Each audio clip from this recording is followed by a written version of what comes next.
everybody. This is Scott Hudspeth with Agent Mastermind. Welcome to the call today, and man, I'm just I'm going to dedicate this call to Beverly Carter. Again, we just a very, very sad thing that happened a couple weeks ago, and a very dear friend of mine, Eric Sachs, reached out to me and said, "Hey, man, let's. I think it's a good time to do a safety class. It's always a good time to do a safety class, but never better than right now." So, Eric, man, welcome to the call, man. I really appreciate you reaching out and just saying, "Hey, man, let me help out. Let me try and calm some people down and get them back to business and thinking just to be safe." And so, welcome to the call, brother. Thank you. It's awesome. It's been a couple of years since I've been on with you guys, so it's great. Crazy. Thanks for having me. We've been doing this 2.5, almost 3 years now. January will be 3 years. Every single week for the last 3 years, it's been a good time. So it's a lot of work. A little bit about Eric. Do you care if I just tell him a little bit about you, man, to start with, and then we'll let you take the reign? Go for it. All right, man. So Eric comes with us with a 13-year veteran at Fort Collins Police in Colorado, 5-year detective bureau, and 6 years as field training, and then he was in the patrol car. He had a little niche for a passion in real estate, so he followed his passion, which I'm so glad you did, because we would have never probably met. Thank you. He started that, and he built that up to 65 agents before turning it over and selling the company. He's also co-founder of Breakthrough Broker, with 54,000 visits every single month and growing to his Breakthrough Broker website. If you haven't visited Breakthrough Broker, I would highly recommend going there. There's nothing you can buy there. Is that correct? That is correct. It's 100% free stuff for agents to grow their business. He is in U.S., Canada, Europe, and Australia.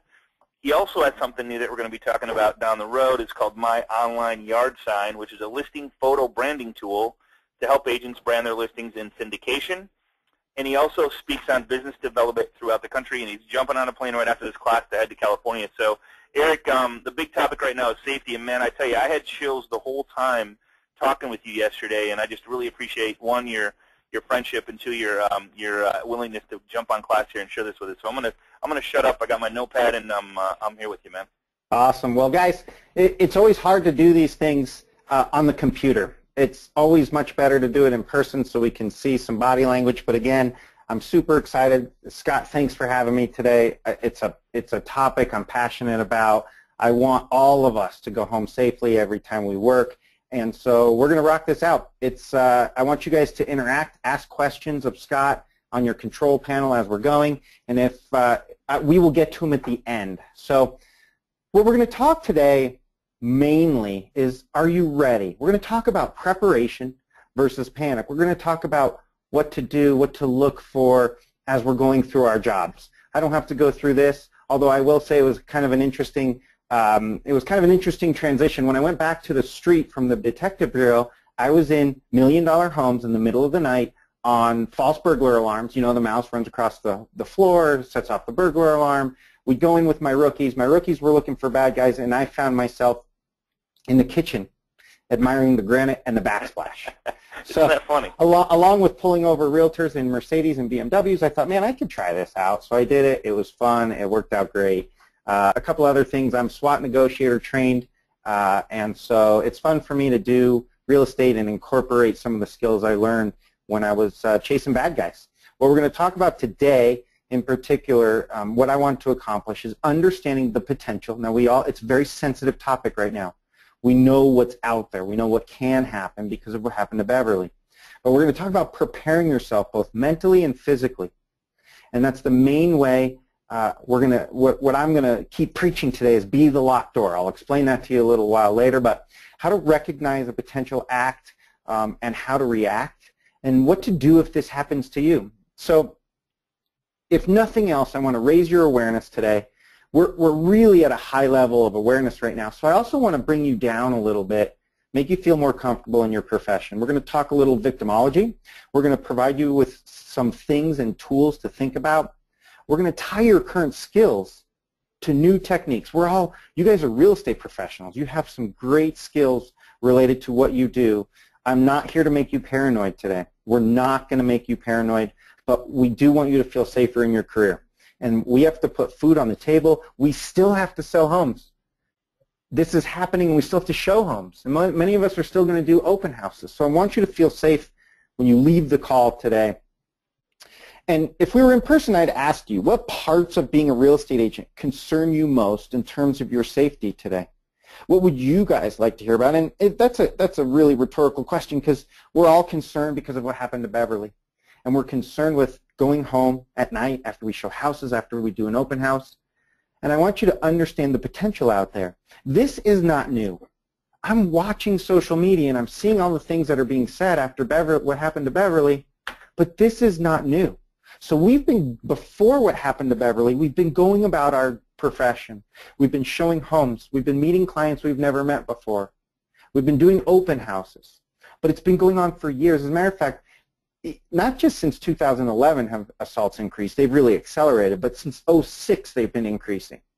And typically, I'll do a case study, and I want to get through all of this today in an hour. But this happened in 2010 or 2008 with Sarah Ann Walker. And it happened in Orange County where an agent was raped and bludgeoned in 2010. And also in 2010, 2 agents were murdered on the job. And one of them was found dead inside a home near Kent, Ohio. Now, if you read this, it talks about his death, follows that of another Ohio agent. So this is not just women.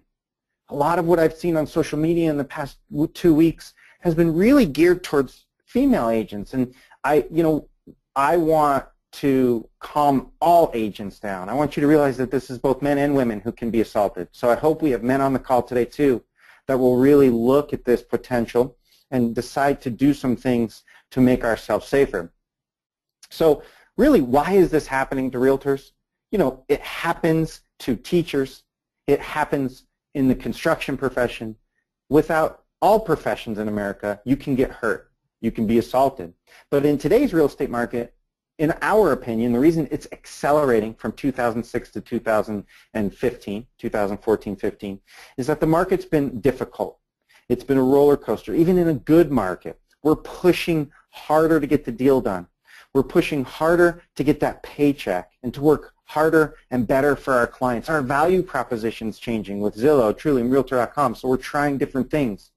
And we may be pushing that safety envelope and pushing safety to the back burner because we're afraid of offending somebody or we're afraid of losing a deal. We really have to reel that in, and we have to be able to articulate to our clients why we need to be safe. And we're going to talk about some of that today. A few more stats. A few years ago, NAR did a really neat survey, 4,300 agents survey nationwide, and half of them said they had safety concerns. Now after Beverly, I'll bet you it's closer to 100%. But back then, 1 in 4 said they'd been harassed, actually been harassed. I taught a class last week. It wasn't even a safety class. I taught a technology class, and I asked this question, and almost all of them had felt at some point they'd received a phone call or been harassed on the job. They felt uncomfortable at an open house. So this should be a priority. And it shouldn't be in the forefront of our minds for the next month because of what happened to Beverly. It should be in the forefront of our minds for the rest of our career and creating a safe environment for all of us. So we're going to talk about what makes a victim. Does anyone have any thoughts on the call? And Scott, pipe up if some people are writing in their control panel. Well, what makes a victim? What makes a victim? I think it's if you're vulnerable to it. I mean, when you talked a couple, I don't want to blow like what you're going to talk about, but I mean, I think just being alone would make you a victim. Okay, so you can be alone. I think you can still be alone and not have the word victim stamped on your forehead. But we in real estate, you've seen the agents who are running around with papers, flying all over the place and going to show properties, and they don't even know the combo to the property. We're going to talk a little bit about unprepared, right? Common victimology, crime of opportunity. So the FBI did a really neat study a couple of years ago. And what they did was they took 3 of the nation's top burglars, and they took them out of jail, and they sat in a car with FBI agents, and the FBI agents were doing a study. And they said, what did you look for in creating your burglaries? What did you do when you were looking for homes to burglarize? And you know what each one of these top burglars did? They went door to door checking doorknobs. And what happened was they burglarized, guess what? The ones that were open. The doors that were open. And so what happens is bad guys, they're cowards, guys and girls on this call. Bad guys are cowards, most of them. They're looking for crimes of opportunity. Burglars, don't want to go into homes that are locked. They don't want to go into a home where the lights are on, and they don't want to go into a home where there's a dog. So they keep checking and checking and checking and checking until they find a home that's open, that's easy to burglarize. People who want to break into cars, they walk down neighborhood streets at night and they check doors. They don't want to break a window. They don't want to be caught. The door that's open, they burglarize. They steal stuff out of the car. The burglars steal stuff out of the easy homes. So what I want to talk about today is you guys being the locked door. I want you guys to not be that crime of opportunity. And we're going to talk about, I see online, let's get apps. Let's get all these apps on our phone. How about not even needing the app? How about never being in a situation that you would need a safety app on your phone? And that would be if you're the locked door. Don't be the crime of opportunity. Do not. And we're going to talk a little bit about how we get there. But if we take nothing else away today, I want you guys to be that locked door, that house with the locked door, with the light on, that the burglar is not going to go in. One quick tip on social media. This is a new slide in the presentation, and I'll touch on it for 2 seconds. But social media is so big in our industry, and there's so many coaches and trainers out there teaching you guys how to manipulate social media and use social media for your benefits. I'm one of them. But when it comes to safety, use common sense. How many times have you guys seen on your Facebook feeds, sitting out on County Road 32, no one's been by this open house, I'm so bored, make sure you come by. Yeah. I'm all by myself. Or they tweet out, open house up on Drury Lane, and no one's come by. I'd love someone to come by. So you guys have to be very careful in your social media to announce your statuses, to announce where you are or who you're with, to make sure you're not stamping the word victim on your forehead. Remember, we want to be a closed door. We want to be that locked door. So be careful with your social media. I could go on about safety and social media. I don't want to go there today. We have too much to talk about. We're going to talk about preparation. There's no secrets. It's a lot of common sense stuff we're going to talk about today, but many of the concepts can be applied to everyday life. So we're going to go over, we're going to try to give a real estate twist to all of this. And I want you to share some of this with your coworkers and the people you care about within your company. Many of these concepts we're going to talk about draw on the skills you already have as successful real estate agents. But we're just going to redefine some of these skills to keep you safe in real estate. What's super cool about real estate agents is we possess a skill set, a toolbox that makes us great realtors. That same toolbox can make you very safe, believe it or not. And what those skills are in this toolbox is some of us can be aggressive, right? We're salespeople. I hope you all realize we're in sales, right? And so at some point we have to be aggressive. We're aggressive in our negotiations tactics. We're aggressive in marketing and trying to get new clients every day. We can be decisive too. In meeting with your clients, in talking about real estate, in your profession, you can be decisive decision makers. I hope you are. It's what makes a great real estate agent. Verbal judo. We can handle objections. I really want to buy that $300,000 home for $200,000. Well, John, I don't really think we can do that in today's market. Everyone would love a half-price home. If I can find a half-price home, I'd probably buy it before you do. We want you, right? So you guys are all good at that.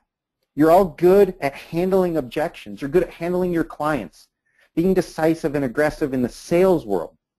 These are all things that we're good at. Observation skills. We can observe when the client's ready to buy. We always observe who the boss is. You leave a meeting and you're like, oh man, the wife is who I need to sell. She's going to be the one who makes the decision here. You guys have great observation skills in being, and you're people. Most realtors are good people, if that's good English. Right. You have good people skills, right? And so all of these skills can be utilized in keeping yourself safe. So being mentally prepared is one thing that we're going to first talk about. So it's the best way to foresee, evade, or survive an encounter. And when I talk encounter, it can be theft, it can be assault, it can be sexual assault, it can be any of what we're talking about today. But the goal of being mentally prepared is to never place yourself in a bad situation. It's the best way. Never be there. Be the locked door. And after you said that first line there, I think about when I'm going to do something, how many people are on their phones, how many people are having a phone conversation, and they're not in the moment. Yep. And yep, we're going to talk about that. And you might be talking about that. I just wanted to think about, because we're so busy, we're running around, got kids, you have to be here a certain time, you have to, so all this stuff going on, we're not mentally prepared. And I think that's a huge, huge lesson for me is, when you do go to show a home, make sure that you're mentally there and go through all these steps before you actually take, are yep. there, the awareness, yeah. Absolutely. And we're going to talk about stages of awareness and where we should be in our mental state when we're meeting and connecting with clients or potential clients. So, the first part of being mentally prepared is awareness of your surroundings. It's mental rehearsal. We're going to talk about all this. It's develop basic plans, your religious beliefs, and be ready to be aggressive. So, first and foremost, the awareness of your surroundings is really important. Where are you meeting your client? Are you meeting your client in a public place? Are you meeting your client at the office? A lot of places are instituting some great new standards for meeting someone you've never met before. Are you bringing someone with you? The next thing I want to talk about is what I feel is most important to being prepared. Mental rehearsal. Now, you guys, anybody watch golf on the call today? Professional golfers take thousands and thousands and thousands of swings every year. And when they step up to the ball, their muscles remember those swings. It's called muscle memory. When you're a police officer, we rehearse in our heads and we practice deadly encounters all the way to simple fights with bad guys, and we rehearse it over and over and over again. And when I was talking to Scott yesterday, he was really amazed to hear that when police officers, and I hope we have some on the call today, maybe we do, when police officers are interviewed after a deadly encounter, after they're in a shooting situation with a suspect, 9 times out of 10, the police officers don't remember even firing their weapon, and they certainly can never say how many rounds they fired during a deadly encounter. The reason is because you go into fight or flight mode, and your muscle memory takes over. You don't remember what happens. The next thing you know, it's over. But you've gone over it in your head over and over and over. Now, if you've never been, if you're a realtor, and you've never been in a fight in your life, you've never been punched in your face really hard, how are you going to react if it does happen to you? What happens is if you've never rehearsed in your mind what you're going to do, then your body does not react when it happens to you. So I want to talk about mental rehearsal. When I would drive around in my police car, I would rehearse every single possible thing that could happen to me. And now that I'm a realtor, I have rehearsed every single thing that could happen to me. If I'm showing property and the person I'm showing property to wants to see the basement and wants me to walk down first, what am I going to say? I'm going to say, John, I don't show basements. You're welcome to go down there. I'll be up here. As a matter of fact, I'll be waiting for you outside. I knew exactly what I'd say if that happened to me. Okay? And so my mental rehearsal, I know exactly what's going to happen to me if someone hits me on the back of the head. Listen, guys, if we're going to talk about what we call code red, if you're involved in a physical threat, we're going to talk about that later. But if you mentally rehearse it over and over and over again in your mind, your brain will remember this rehearsal and you'll go into action. And it's especially important in our profession when most of us have never been in this situation in our entire life. Most of us have never been here. So mental rehearsal, very important. Develop basic plans. So in your mental rehearsal, if I meet somebody and they're invading my space and I feel uncomfortable at a house, what am I going to do? I'm going to unlock the back door. I'm going to know my exit strategies. And my basic plan is to sit outside and wait for them to be done, or call a friend to come meet me. We're going to talk about some other things, but develop some basic plans in your mental rehearsal for the things that could happen. Remember what you're fighting for. In your mental rehearsals, you're fighting for your life. You're fighting to be able to go home to your family, your friends, and the right to live. So you should get really angry. We're going to talk about that again later in a few minutes too. Religious beliefs. At some point in a deadly encounter, you're going to have to be aggressive. So if you never say a bad word in your life, and by the way, I usually have a typical, when you teach to cops, if you don't say the F word in the first 5 minutes, you lose all credibility. So again, I apologize up front, but if you guys never say a bad word in your life, now may be the time to say a bad word. We're going to talk a little bit later about command presence, what it's like to be really listened to with a guy or gal who wants to hurt you. And be ready to be aggressive. Preparing yourself physically. Stay in decent health, guys. Do you carry keys, mace, taser, a gun? Have you practiced? Verbal challenges and body language. So I think it's important, and this is common sense, to stay in decent health. I'm not going to dwell on that. But if you guys carry mace, taser, a handgun, keys, and you think you're going to defend yourself with that, great. But the time to figure out how the mace can works is not when you're being assaulted. The time to figure out your proficiency with your handgun is not when you're being assaulted. If you've never used your taser anywhere, ever, the first time is not when you're being assaulted. So make sure you've practiced this. Have you been to a handgun class with your gun? Have you actually sprayed pepper spray? Have you sprayed yourself with pepper spray? That sounds funny, but you should know what it feels like, because if you spray someone else, the chances are you're going to get a little in your face, and you should not let that incapacitate you. We're going to talk about some of this later. Do you carry keys, and what are you going to do with the keys if you get presented in a situation? We're going to talk about that in a minute too. But if you carry and have in your plan, in your mental rehearsal, if you carry some sort of self-defense mechanism, make sure it's practiced. Verbal challenges. What are you going to say? Do you think if somebody's there to hurt you, do you think, you know, John, I really don't feel comfortable? Or do you think, get the fuck away from me? Right. Which is better? Absolutely. Absolutely. Which is better? I apologize for my language, guys, but we talked before. Yep. Verbal challenges, you have to be the locked door. Bad guys are cowards. They are not going to hurt someone who they feel is going to be a problem. They're going to move on to the next one who's not going to be a problem. Right. So have you practiced, have you thought of what you're going to say to someone who's making you feel uncomfortable? What are your verbal challenges? All this goes back to your mental preparation. It goes back to your role play in your head as to anything that can happen when you're a realtor. You should role play it. And again, over and over. What are you going to say? Have you practiced? The comfort bubble. We're going to talk about the shark nudge. I love that. Yeah, Scotty, this is a big Scotty, deal. Yeah, I love this part. So if you, my kids love Shark Week, right? When Shark Week comes on, we watch Shark Week incessantly. There's all kinds of stupid stuff like Sharknado and blah, blah, blah. But I like the scientific part of Shark Week. And sharks, a lot of shark bite victims say that the sharks nudged them with their nose once or twice before they were bit.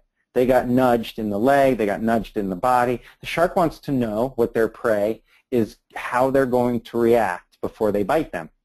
Bad guys do very much the same thing. They may call you and say, hey, I'd really love to see this house. I want to buy your home in cash, and I'd like to see you in an hour. They're testing to see how you react. They may come into an open house and try to invade your personal space. That's a shark nudge. They want to see how you react. Do you move away?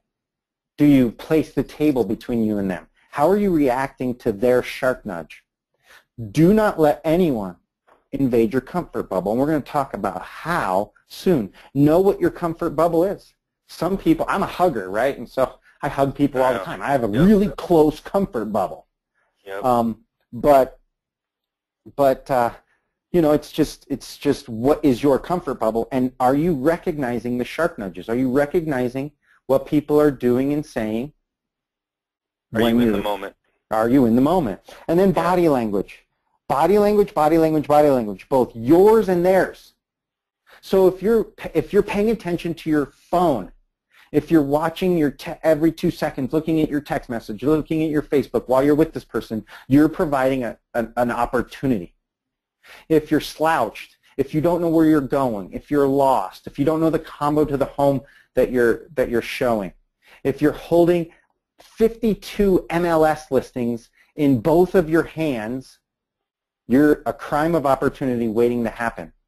If you're confident, if you stand erect, if you walk with conviction, you are not. Your body language is showing them that you're in control and you're not going to be a victim. You need to watch their body language. What are they looking at? You're there to show a home. Are they looking at you in your car, at your really nice watch, or are they looking at the house? These are all things you have to pay attention to when you're working on that. That has to be that. Truthfully, has to be the biggest one, right? I mean, they're not looking at the house or asking any questions about the house. It's probably not a good sign. Absolutely. Some of those are shark nudges too, and you have to be aware of them. We're going to talk about that in our response to what they're doing. But have one or two prepared immediate physical responses. You don't need 100. You need one or two. And be ready to move quickly and decisively, hit hard and fast, like your life depends on it, and you must be aggressive. Oops. Let's go back. So let's talk about be ready to move quickly and decisively. This is pretty interesting. When you, again, if you've never been in a fight before and someone's actually physically assaulting you, you have to know what you're going to do, and this comes in your mental preparation. I keep going back to your role play. What are you going to do? We'll talk in a minute. I like grab, twist, and pull. We'll talk about that in a minute. But be ready to move decisively. If you've never been in a fight before, something really interesting happens. When you hurt somebody, you tend to stand there and watch. Yep. Now, after you hurt somebody, after you grab, twist, and pull or poke an eye out or do whatever it is you need to do to survive, you don't stand and watch. We're going to talk about you leave that area quickly. You hit hard and fast like your life depends on it. Get angry, be aggressive, and then you run and get someone's attention. You don't stand there and watch admiring the hurt you put on someone or how much the mace is actually stinging their eyes. You run. You get out of there. So we're going to talk about awareness colors. We're going to talk about white, and that's what Scotty was just talking about when you're completely unaware of your surroundings. That's white. We see, and I managed realtors who were in this all the time. We really want to be in yellow all the time. This is a relaxed awareness. Orange is a specific threat has been identified, and red is you are under attack. Red is time to tick. So we're going to talk about all of these, and black is actually panic. We never want to get to panic. Now, you won't panic if you role play all of this in your head. So condition white. If you walk around in life and think this will never happen to me, I feel really bad for what happened to Beverly. I feel bad to what happened to those realtors in Ohio in 2010. But I live and work in the safest place in the world. This will never happen to me. I can talk my way out of anything. I've talked to a lot of men in this industry who say this to me. When I teach this class, I have guys say, I can talk my way out of anything. All right, have you figured out how you're going to talk your way out of a .45 caliber gun being held to your head when they want your car? You know, have you role played that? Great. Tell me you can talk your way out of anything, but make sure you role play it. Are you distracted during initial contact? No qualifying questions before or during. Again, looking at your texts, thinking about what you're going to do that night. Distracted or out of the office when showing or in person. Again, out of the office means, just like Scott said, not present in the moment. No plan before, during, or after. If you have not mentally rehearsed what you're going to do, if you haven't figured out that you're going to walk into a home when you're showing a property, you're going to let your client in first, you're going to walk in behind them, and the first thing you're going to do is tell them to check out the kitchen, and you're going to walk to the back door and unlock the back door. Why? Because mentally you've rehearsed that you always want 2 exits everywhere you go. When you go into your open house and you're sitting in the open house, where are you going to sit? Are you going to sit in the middle of the living room with a little table that you brought? Or are you going to be closed in the kitchen where there's only one way in and one way out? You're going to think about these things. You're going to sit in the middle of the living room, and you're going to unlock the back door. You're going to unlock the door to the garage, and you're going to have the front door unlocked. So if anything happens and you need to leave, you've got 3 exit routes, and you've thought about these things. In white, you don't think about any of this, and you're totally oblivious to the threats of the world around you. Now, being in white is... I think the big part is, like, we as people in general are trustworthy. I mean, we trust people. Absolutely. You know what I mean? That's the sad part, that we can't trust people. We have to actually just be aware of our surroundings. Right. I'm not talking about being paranoid forever. Right. And right. I like, you can go on vacation and be in white. I probably live in yellow my whole life, and it's because of what I did in the past. But it's okay to be at white sometimes, but it's not okay to be in white when you're working, when you're meeting a client.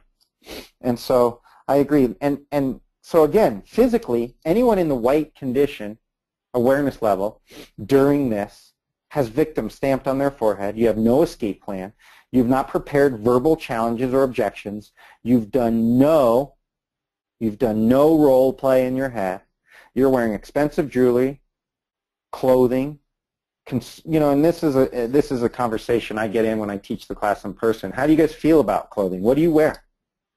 Is it conservative? Is it racy? I don't know answers to this. You have to figure out what you want to wear. Do you have your cell phone out? Do you have your keys in your pocket?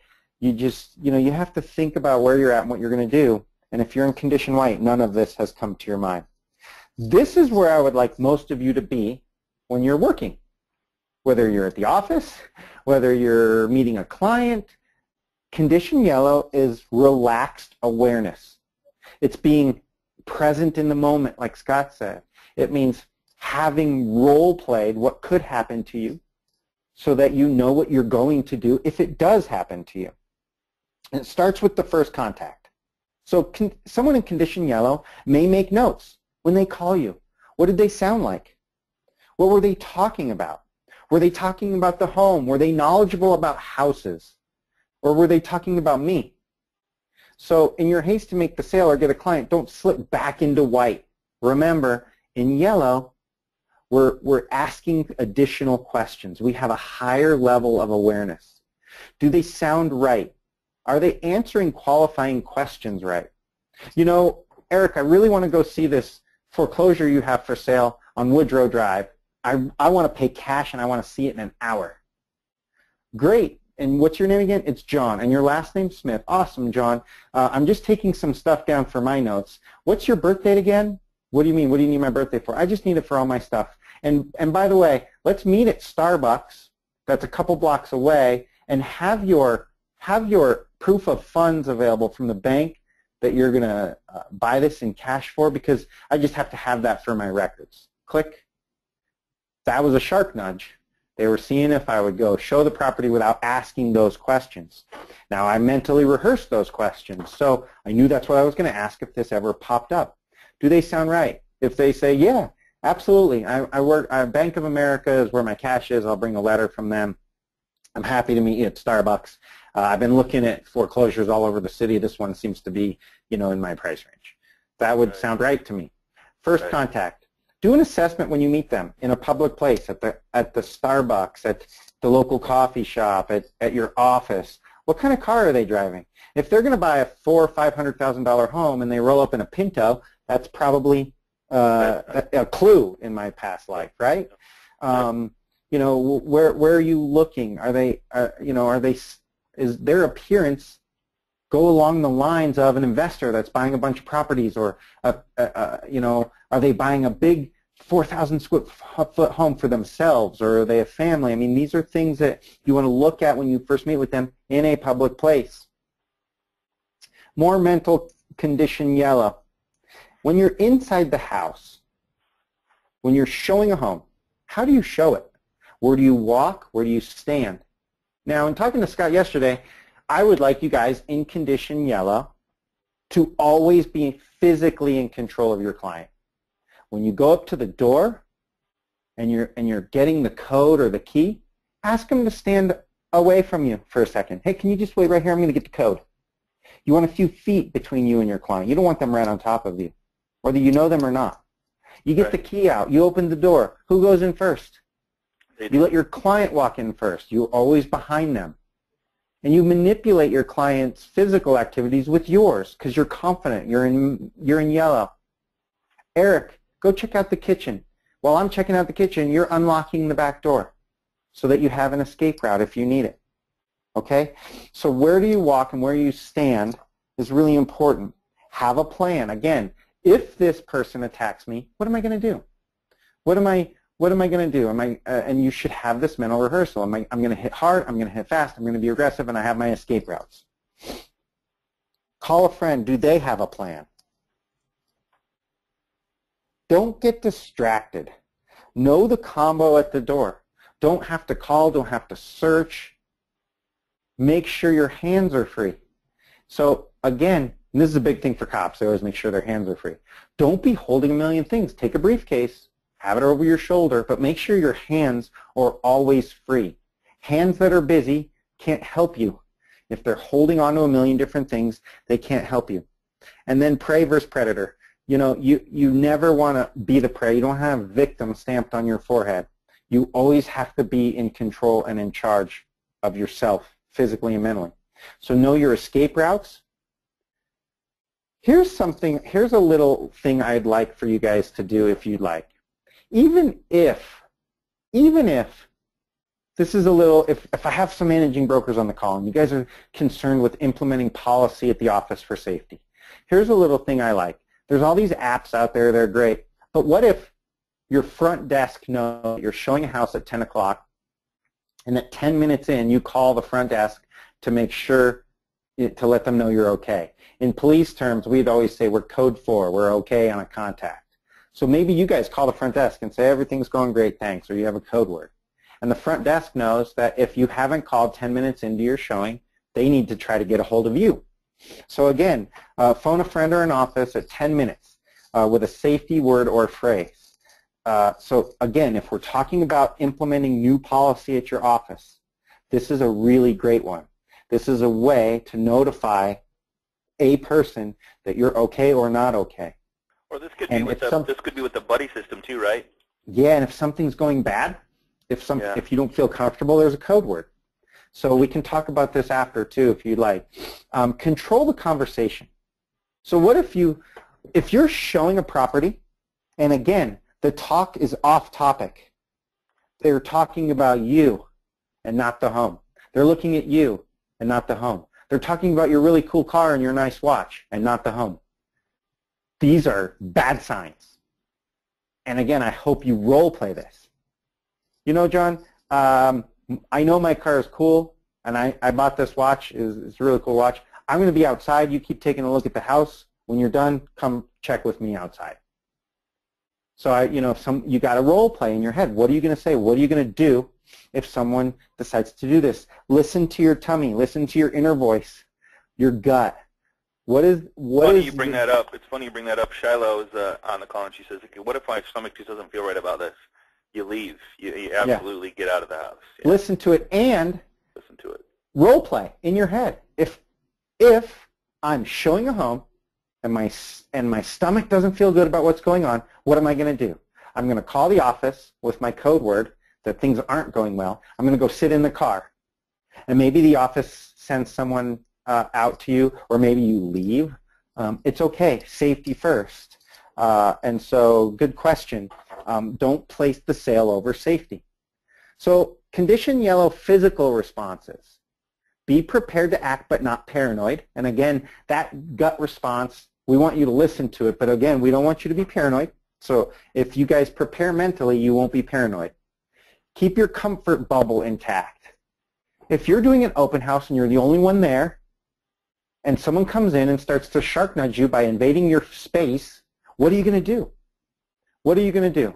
Maybe place a table or a chair and use your body language and where you're standing to place a barrier between you. Always keep your comfort bubble intact. Practice that. You can practice that. You know, you can circle a chair when someone's trying to get close to you with your spouse. Have your spouse practice this with you. Place obstacles between you and that person to keep your comfort bubble intact. It'll keep you the locked door. They'll move on to the next open house. What do you guys think command presence means? Command presence is what you portray, the aura that you give out when you're with a person. Now, there's very few cops that you'll meet that will come to a call and be slouched over, that'll be dressed sloppily, and that'll look at the ground when they're talking to you. Most cops stand up straight, they talk to you eye to eye, they're in a bladed stance, which is actually ready to fight. And so your command presence is really important. How do you portray yourself when you meet someone? You stand up tall, you shake their hand, you look in their eyes, you speak legibly, you tell them, do me a favor, please wait right here while I go ahead and get the key. No, I want to be right with you. No, I want you to wait here, I'll get the key and then we'll go in. How you hold yourself and handle yourself is, in my opinion, one of the best ways to be a locked door. Because again, they're just like the burglar. You're not an open door if they see you as difficult to assault. And command presence is a big deal. Keep defensive tools ready and hands-free. So if you carry mace or a taser, where are they? Are they buried in the bottom of your purse? Or are they in the car if you don't have a purse? Where are they? Are they ready? If you have a briefcase, are they at the top? Can you get to it quickly? If you choose to have a defensive tool, number one, you should know how to use it. We already talked about that. And number two, it should be in a place where you can get to it. And control body movement. Again, this comes with command presence, but you have them walk first. You tell them, let's go look at the kitchen, and they walk in first. If it's a standoff, you just wait there with your hand up. Go ahead and you go look at the kitchen first. So control their body movement with your body movement. Wouldn't you say command presence is another really, really important one, like confidence and just be ready at all points? I mean, it's like, again, being in the moment. I keep stressing that, but I mean, I think command presence is huge. After you explain that, right? I mean, and then, so I mean, that makes total sense. Think about some of our partners in real estate that we know. I mean, I've seen, you know, I watch my agents walk out of the door of the office with 22 MLS sheets in their hand. You know, and their books and their briefcase and their phone, and you know, they're not ready they're calling their assistant for the combo that they forgot, and they're kind of slouched over. You have to show that command presence, and that'll be one thing that just locks the door for the bad guy. So let's talk about a threat. How do you know when you're in trouble, and what are the signs? So some indicators of being in trouble. Now, we want you not to get to this point.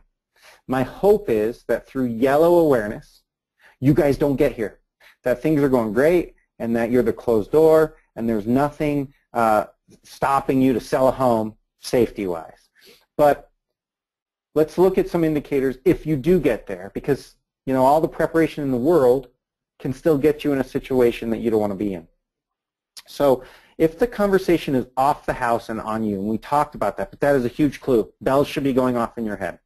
No conversation at all or one-word replies. So the opposite. They don't want to talk. They one-word replies, yes, no, maybe, yes. That's, again, an indicator that should be having your bells and whistles go off. Invading your comfort bubble, invading your, you know, a little shark nudges, touching your back, touching your arm, walking too close, wanting you to walk first, all testing you. All really pushing you to see how you're going to react. And again, that is like the burglar checking the front doors. You know, if they touch your back and you don't have a response, that shark nudge worked. That bad guy's mind is working. All right, I just touched her back. Now I want to try to get her or him in a quiet corner of this house.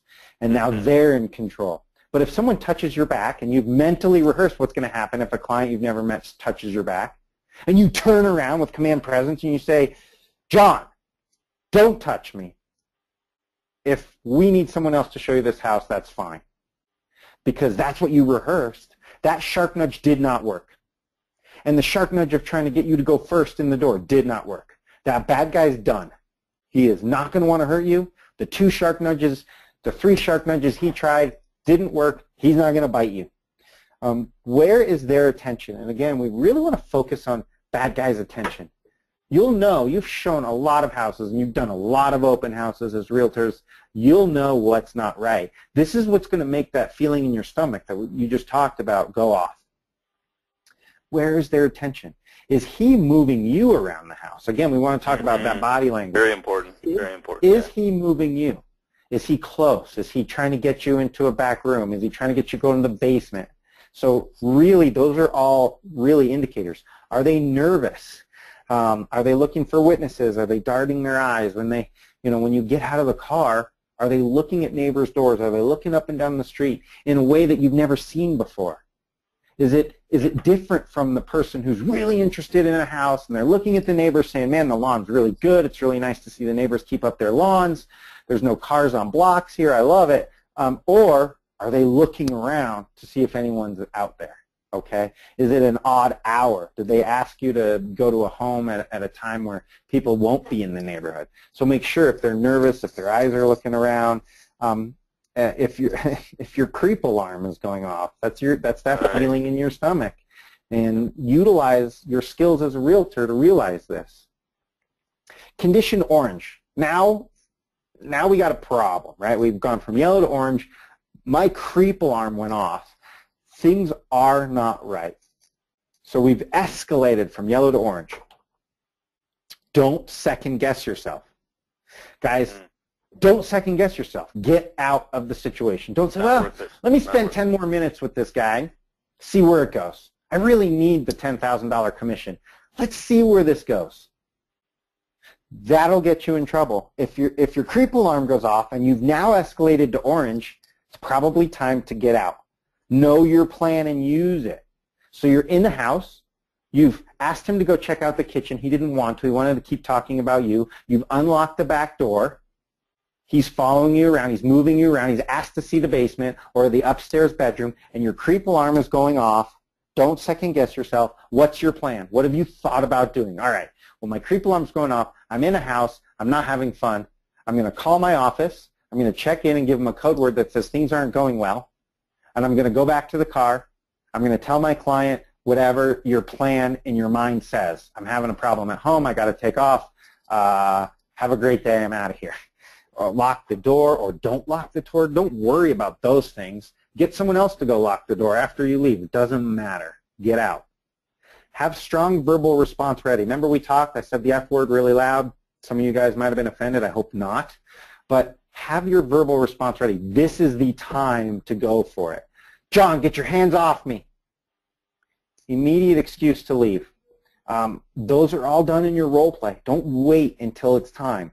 Guys, I keep talking about that. Role play, role play, role play in your head. Store things about the person for later report to police. So remember, guys. Tara Lee said, this was great. Tara Lee said she takes a picture of the car when it Love pulls up, and they let them see her take the picture. Perfect. I love it. So this is this point right here. Store things about the person for later report to police. Yep. The car. Take a picture of the car. I love it. Let make them sure see you do it. Let them see you do it, and then text a picture of the car to your friend or whatever. I mean, it's really easy to do. Yep. And if someone says, "What are you doing?" you say, "Well, we're safe at our office, and I loved your car, so I took it." And don't panic. Now, you guys are going to get sick of hearing me say this, but the easiest way not to panic is if you role played this in your head over and over and over. You're driving the kids to school. Role play this in your head. You're driving to work. Role play it. You got an hour and a half drive somewhere else. Role play it. Because by role playing, by understanding how you're going to react in a really scary situation, you will not panic. You won't panic. It's how we did as cops when we were in a scary situation. We didn't panic because we practiced it a million times, literally, before it ever happened to us. And sometimes it never happened to any of us in a 20-year career, but sometimes scary things did happen, and we handled it and didn't panic because we practiced it in our heads. Physically, we're in condition orange. What do we do physically? We're no longer in yellow. Our creep meter is going off. What do? We take control. We implement our plan. We control the conversation and look for responses. You start asking a lot of questions. You get them talking. You get them to focus on the house, and you ask a lot of questions. You move towards your exit or your escape route physically. As you're asking them questions, what do you think of the kitchen? Granted, it's nice. What are the kids going to think of the backyard? They're thinking of responses. You're moving your body to the exit. Back door, front door, side door, doesn't matter. You've role-played this in your head, and you know what you're going to do. Do not hesitate. Don't think again, let me give this guy another 10 minutes. Let's see where this goes. Let's see where this goes. Could be really bad for you. Prepare for possible immediate physical response. Remember, if you guys are in yellow, 99.9% of the time you will never be here. And just like being a police officer, 99.9% of cops in America never have to fire their firearm in a 30-year career. Well, we're ready for it if we have to. 99.9% of you on this call, 99.9% of the 1.5 million realtors in America will never have to be here. But prepare yourself in case you are here. Because that 1%, that 0.1%, we don't want to be you. If you maintain your business in yellow, you won't be here. But if you are here, prepare for possible immediate physical response. Now is the time. Condition red. Maybe you've done everything right, and you've gotten yourself in a situation where there is a true threat. Do you fight or do you give in? Now, this is all part of your role play. What do you do? Do you get aggressive in your thinking? Remember who you have to go home to. Get angry and use your anger to give yourself some resolve. Polite, uncomfortable, socially unacceptable behavior is no longer a concern. Don't worry about grabbing that man's private part. Don't worry about poking his eyeball out. Don't worry about pulling hair. Don't worry about saying bad words. If you're in condition red, you will survive because you've role-played it in your head over and over and over. You will survive. And here's the thing, too, guys. This is a side note. It's not in here. If you get punched, hit, stabbed, or shot, and you know you got punched, hit, stabbed, or shot, you're probably going to live.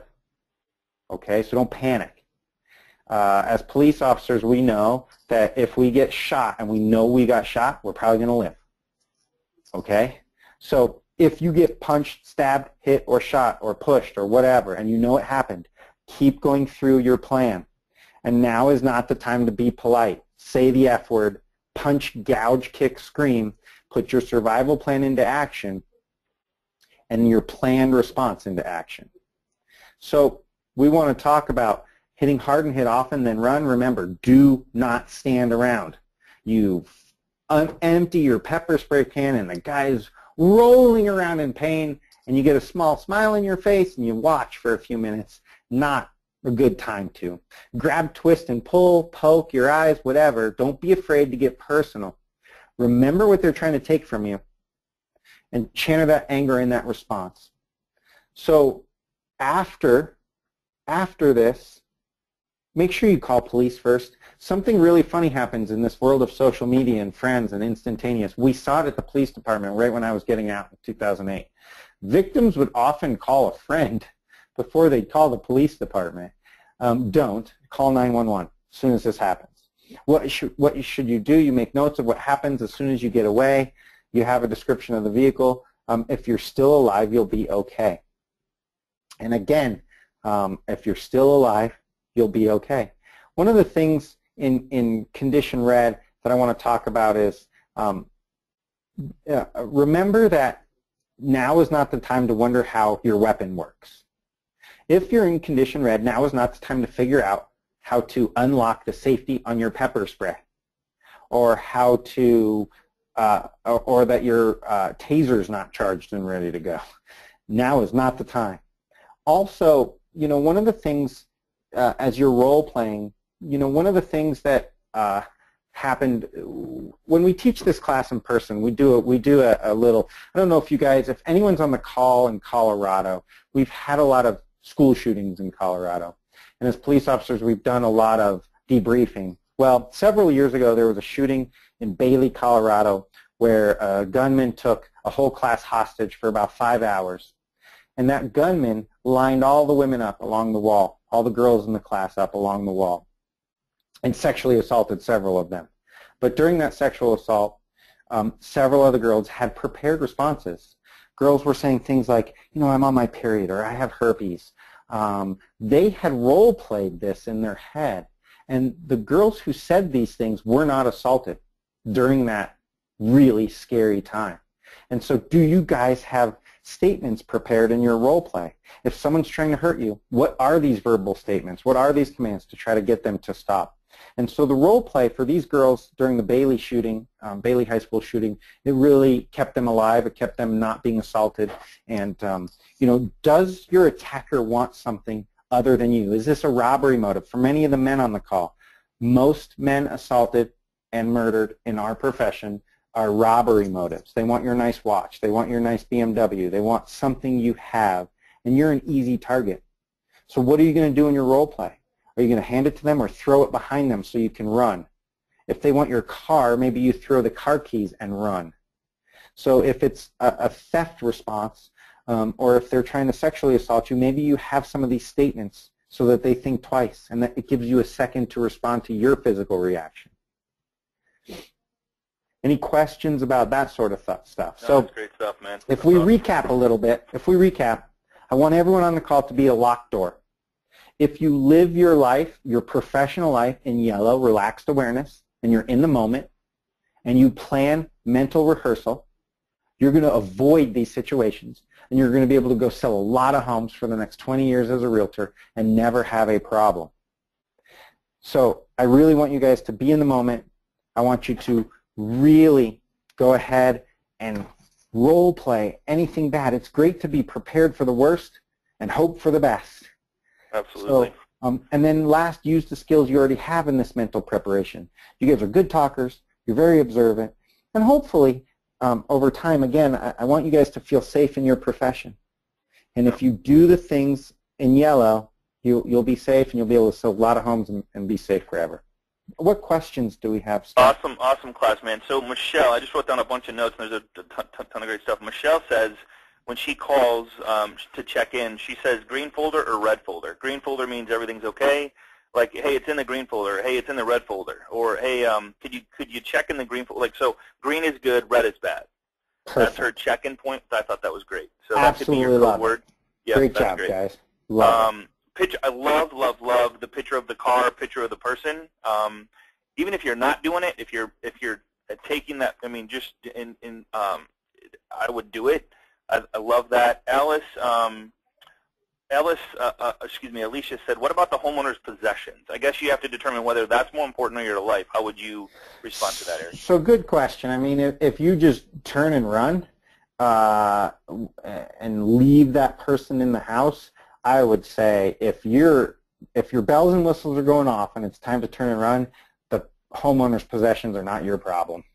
Absolutely.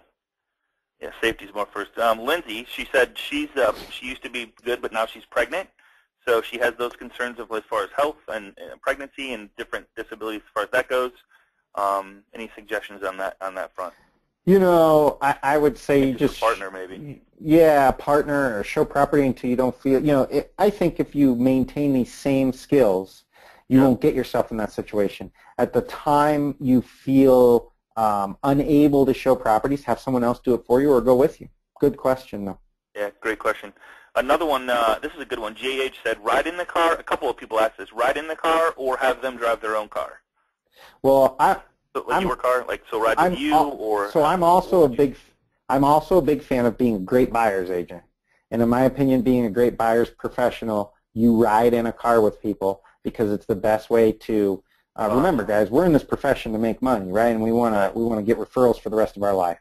So before you make that decision, you meet them in a public place. So you're going to meet your client at home, or not at home, at a coffee shop or at the office. Sure. After the decision is made that you feel comfortable these are real buyers, I say drive with them, and because you've made the decision already. So you got to balance your business you development go with your gut check your and you do some qualifying questions and all. You do all the stuff in yellow that you would normally do with the qualifying a person.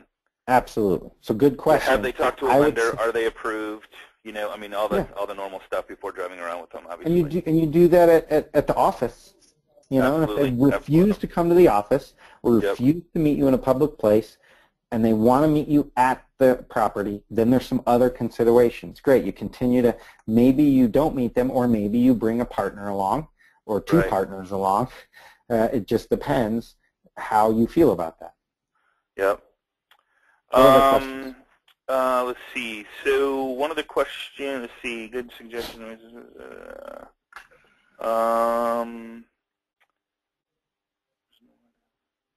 What about going to a home to list the home? I guess that's, how would you, is there anything different you would do when you go to somebody's home that's their home?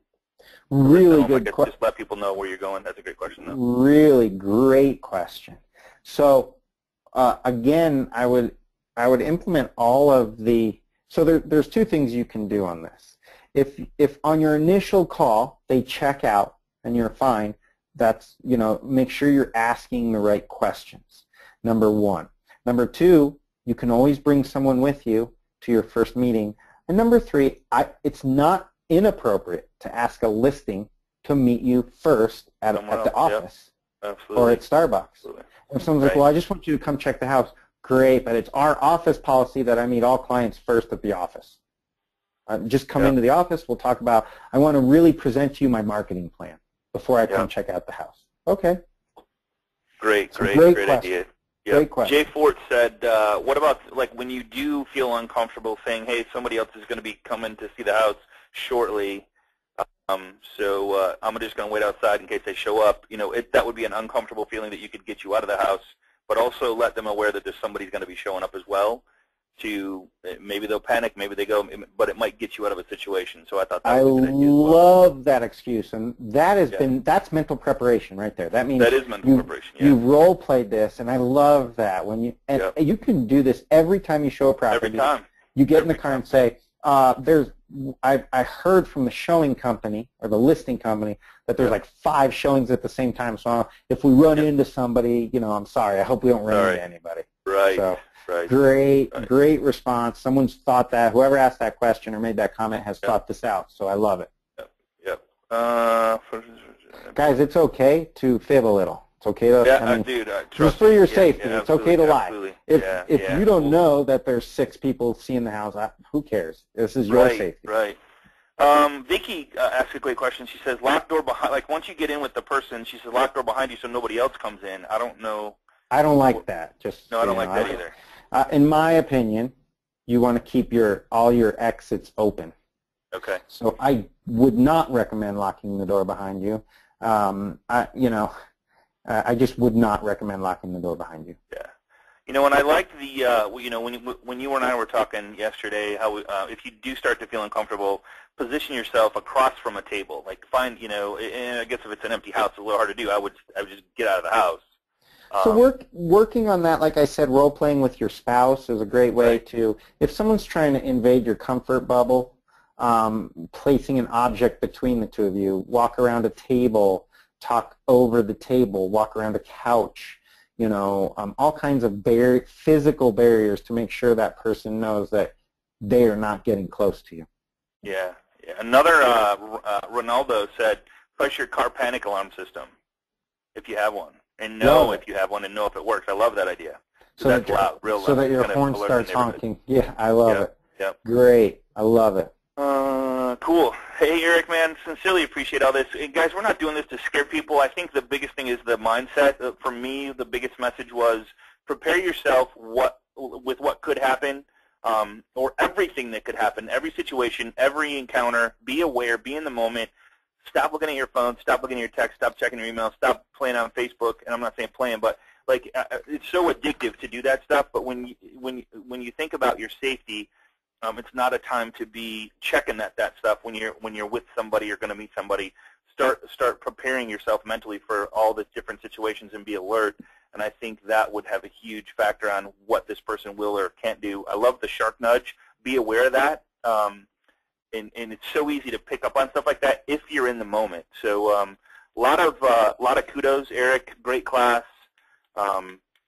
I really, really appreciate you doing this, and I appreciate everything you do with Breakthrough Broker and just everything you have going. So, dude, I'd love to have you back on and share your other stuff to help agents. And guys, I hope you got something out of this. I appreciate it. I would really appreciate it. Any kind words you would, if you've never been with us, or this is your first time. Say something nice about Eric on the private Facebook group. We're at 10,000, almost 700, going to be to 11,000 soon. Don't be shy to ask questions, guys. If you don't ask questions, we can't help you. So it only shows up in the group. It doesn't get posted to your page or personal page of your friends or family or coworkers don't see it.